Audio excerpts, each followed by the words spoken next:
అసలు ఆగో నాని దగ్గరికి వెళ్ళాలి.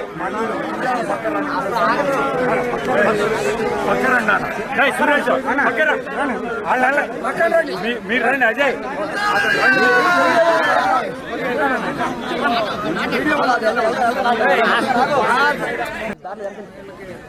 ఒక్కొక్క మహిళకి 18,000 రూపాయలు చొప్పున 2 సంవత్సరాలకి 30,000 రూపాయలు బాకీ ఉన్నది.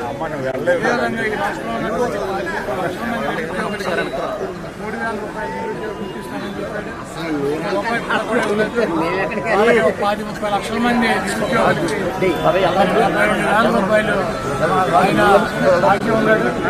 అదేవిధంగా ఈరోజు నిరుద్యోగులకి డిఎస్సి అకౌంట్స్ పెట్టి నేను మెగా డిఎస్సీ పెడతానని చెప్పి గతంలో వైఎస్సీపీ ఉండగా 10,000 మందికి మెగా డిఎస్సీ పెడితే వాటిని క్యాన్సిల్ చేసి ఇంకొక 6,000 మందిని కలిపి 16,000 మందికి డిఎస్సీ ఇచ్చామని గొప్పలు చెప్తున్నటువంటి ఈ ప్రభుత్వం జగన్మోహన్ రెడ్డి గారు అడుగుతున్నటువంటి ఏ క్వశ్చన్ కూడా ఆన్సర్ చెప్పలేదు. ఈరోజు నిరుద్యోగులకి అక్రమ మార్గంలో ఇవ్వాల్సినటువంటి ఉద్యోగాలను కూడా రైట్. రాష్ట్ర వ్యాప్తంగా కూడా అన్ని నియోజకవర్గాల్లో వైఎస్ఆర్సీపీ చంద్రబాబు వెన్నుపోటుకు 2 ఏళ్లు కార్యక్రమం నిర్వహిస్తోంది. పోరాటాన్ని ఉధృతం చేసిన విజువల్స్ మనం ఉదయం నుంచి కూడా చూస్తున్నాం. అనంతపురం వెళ్దాం. మా కరెస్పాండెంట్ శివారెడ్డి ఉన్నారు. శివారెడ్డి, ఏంటి అక్కడ సిచ్యువేషన్?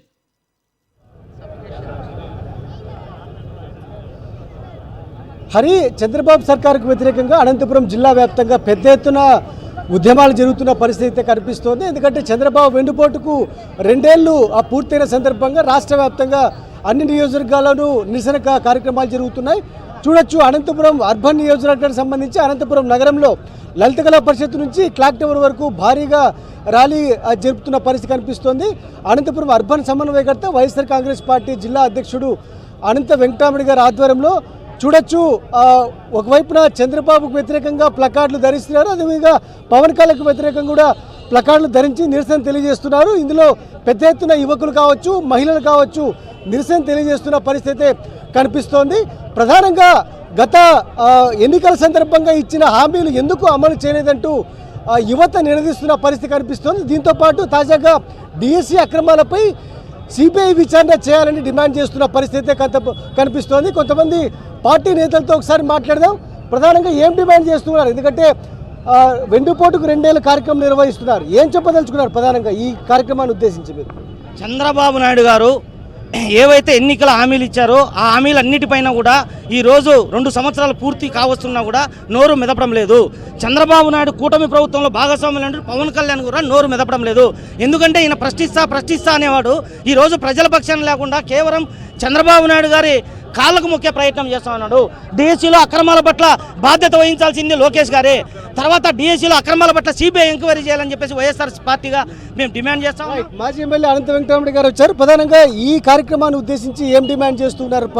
ప్రధానంగా గత ఎన్నికల సందర్భంగా ఇచ్చిన హామీలు ఎందుకు అమలు చేయలేదని మీరు కోరుకుంటారు? ఈ 2 సంవత్సరాలు అయిపోయింది, ఇంకా 3 సంవత్సరాలే మిగిలి ఉంది వాళ్ళకు ప్రజలు ఇచ్చిన తీర్పు కూడా. కానీ 2 సంవత్సరాల్లో అనేకమైన హామీలు ఇవ్వడం జరిగింది. ఒక్క హామీలు కూడా అమలుపరచలేదు. సంక్షేమ కార్యక్రమాలు అమలుపరచలేదు. అభివృద్ధి కార్యక్రమాలు కూడా కేవలం రాజధాని పేరిట దోపిడీ చేస్తున్నారు కానీ ఎక్కడ కానీ లేదనమాట. ఆ పరిస్థితుల్లో ఈరోజు చేయాలని చెప్పేసి కేవలం ఎందుకంటే చంద్రబాబు నాయుడు గారికి అతని నైజం ఏమంటే వెన్నుపోటు పొడచడం రాజకీయాల్లోనే. మామకే కాదు ప్రజలకు కూడా పొడుస్తున్నారు. 4వ మారు కూడా పొడిచారనమాట. వాళ్ళతో పాటు కూడా అంతేకాకుండా అవినీతి అనేది ఎక్కడా లేకుండా ఇచ్చుమీరిపోయింది. కడకు డిఎస్సి దాంట్లో కూడా ఈరోజు కూడా పేపర్ లీక్ చేసేదే కాకుండా స్పోర్ట్స్ కోటాలో 15 లక్షలు 20 లక్షలకు అమ్ముకున్న పోయినాం. ఈరోజు ముఖ్యమంత్రి గారు ఆయన కుమారుడే విద్యాశాఖ మంత్రులు కూడా ఇదంతా కూడా చేస్తున్నారు. కాబట్టి ఈ పరిస్థితుల్లో ప్రతి ఒక్కరు కూడా 2 సంవత్సరాలు అయింది, ఈ దినానికి అయింది కాబట్టి, ఈ రోజుకి అయింది కాబట్టి వెన్నుపోటు 2 సంవత్సరాలు 2 ఏళ్ళు ఈ చంద్రబాబు గారికి వెన్నుపోటు అనే కార్యక్రమం పేరిట మేమందరూ కూడా పెద్ద ఎత్తున కూడా ఈరోజు కూడా ఇవన్నీ కూడా చేస్తూ ఉన్నాం. ఎమ్మెల్సీ శివరామరెడ్డి గారు ప్రధాని చెప్పండి, అంటే గతంలో ఎన్నికల సందర్భంగా అనేక హామీలు ఇచ్చారు, కానీ ఈ రోజున 2 ఏళ్ళు పూర్తయింది, ఎందుకోసం అమలు చేయడం లేదని మీరు భావిస్తున్నారు? చంద్రబాబు నాయుడు గారు ఇప్పటి వరకు పరిపాలించిన పరిపాలనలో ఏ ఒక్కరోజు కూడా చెప్పిన మాట కట్టుబడలేదు. ఇచ్చిన హామీలు ఎలక్షన్ల వరకు ఇవ్వడం, ప్రజలను మభ్యపెట్టడం, మోసం చేయడమే తప్ప జగన్మోహన్ రెడ్డి గారు విమర్శించే స్థాయి కూడా వాళ్ళు ఎవరిది కాదు. వాళ్ళు జగన్మోహన్ రెడ్డి గారు ఏది చేసినా కమిట్మెంట్. మీ అందరూ కూడా మా అందరం రైతులు కనీసం యూరియా దొరుకుతుంది ఎక్కడైనా? యూరియా కోసం వచ్చి క్యూలు కట్టాలి. యూరియాకి వచ్చి కార్డులు ఇస్తారట.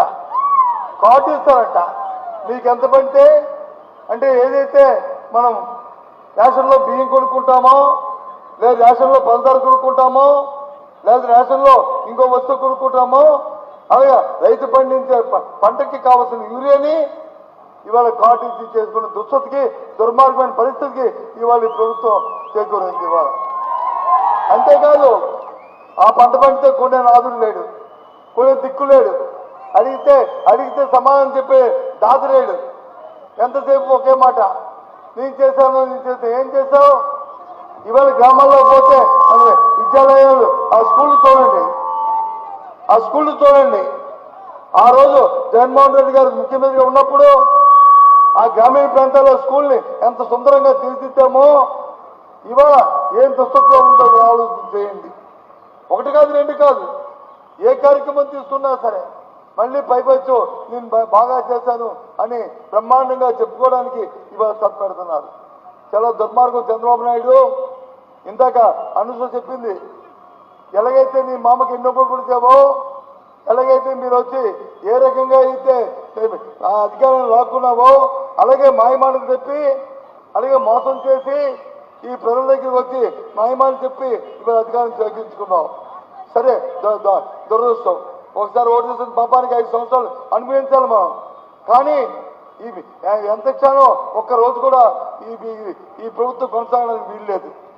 ఎందుకంటే అంత దుర్మార్గంగా ఇవాళ పరిపాలన సాగుతుంది. 1 కాదు, ఇవాళ ఎక్కడైనా సరే ఒక పేదవాడికి ఒక పెన్షన్ దొరుకుతుందో చెప్పండి, ఒక పెన్షన్ దొరుకుతుందో చెప్పండి. దొరకట్లే ఒక పెన్షన్ దొరకట్లే. అటువంటి నేపథ్యంలో ఏమైంది? అటువంటి నేపథ్యంలో ఇవాళ ఈ పరిస్థితులు పేదవాడి కోసం లేదు, చదువుకున్న వాడి కోసం లేదు, రైతు కోసం లేదు, మహిళ కోసం లేదు. మరి ఇవాళ నిన్నటి వరకు 0 వడ్డీ ఇచ్చేవారు. ఇవాళ ఎక్కడైనా ఏ మహిళకైనా ఏ డోక్రా సంఘానికైనా 0 వడ్డీ జరుగుతుందా?